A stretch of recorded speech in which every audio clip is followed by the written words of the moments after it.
जून एक ऐसी तारीख जिसने भारत के इतिहास के साथ साथ भूगोल को भी बदल दिया। साल 1947 15 अगस्त को भारत देश को आजादी देखने का मौका तो मिला, लेकिन अपने देश को अपना एक हिस्सा दांव पर लगाना पड़ा।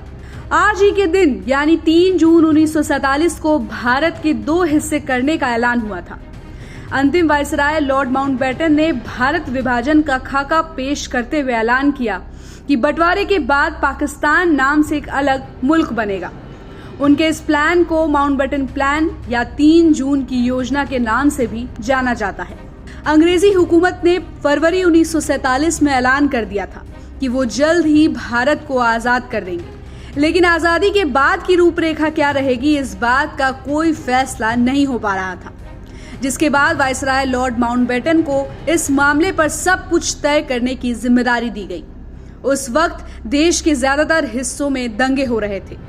केंद्र की मौजूदा सरकार कांग्रेस भी इन हालातों को काबू नहीं कर पा रही थी। दूसरी तरफ मुस्लिम लीग अलग देश की मांग पर अड़ी थी। इन सब हालातों को देखते हुए माउंटबेटन ने महात्मा गांधी, जवाहरलाल नेहरू और पटेल समेत कांग्रेस पार्टी के कई नेता और जिन्ना जैसे मुस्लिम लीग के नेता के साथ कई दौर की बातचीत की और एक प्लान तैयार किया। 2 जून 1947 माउंटबेटन ने भारत के बड़े नेताओं के सामने इस प्लान पर चर्चा की, जिसके बाद 3 जून 1947 को माउंटबेटन ऑल इंडिया रेडियो अपनी योजना की जानकारी देने पहुंचे। माउंटबेटन के साथ जवाहरलाल नेहरू, मोहम्मद अली जिन्ना और सिख समुदाय के प्रतिनिधि बलदेव सिंह भी वहां मौजूद रहे। माउंटबेटन प्लान के मुताबिक भारत के 2 हिस्सों में बांटे जाने की बात रखी गई थी, जिसके बाद पाकिस्तान के नाम से एक नया देश बनना था। वहीं पाकिस्तान के लिए एक नए संविधान सभा का गठन किया जाना था। सबसे प्रमुख प्रावधान ये था कि भारत और पाकिस्तान को डोमिनियन दर्जा दिया जाए।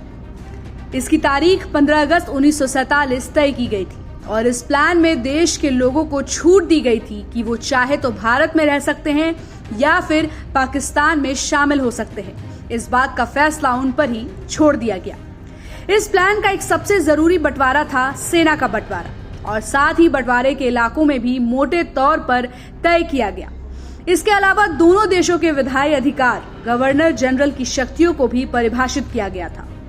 माउंटबेटन प्लान का ऐलान होने के बाद जुलाई के शुरुआती दिनों में भारतीय सेना के हर अधिकारी को एक फॉर्म दिया गया। इस फॉर्म में हर सेना अधिकारी से ये पूछा गया था कि वो भारतीय सेना में काम करना चाहते हैं या पाकिस्तानी सेना में जाना चाहते हैं। इसी हिसाब से बंटवारे के समय तय किया गया कि भारत की संपत्ति का 80% हिस्सा भारत को मिलेगा और बाकी बचा 20% पाकिस्तान के हिस्से में जाएगा। दोनों देशों में बंटवारे के दौरान तकरीबन 1.25 करोड़ लोगों को अपने घर छोड़कर इधर से उधर जाने का फैसला किया। वहीं जानकारी के मुताबिक बंटवारे के बाद जो भी हिंसाएं शुरू हुई, उसमें करीब 10 लाख लोग मारे गए। हजारों की संख्या में महिलाओं को अगवा किया गया, जिनके साथ रेप और जोर जबरदस्ती की गई। बंटवारे की वजह से कई लोगों के घर उनसे छूटे, कई लोगों को अपने परिवार के लोगों से दूर भी होना पड़ा। आज दोनों देशों के बंटवारे को 75 साल हो गए हैं, लेकिन अब तक लोग इस बंटवारे के घाव से बाहर नहीं आ पाए। तो ऐसे ही खबरों के लिए आप देखते रहिए सहारा समय का डिजिटल प्लेटफॉर्म और हमारे चैनल को लाइक और सब्सक्राइब करना बिल्कुल भी मत भूलिएगा।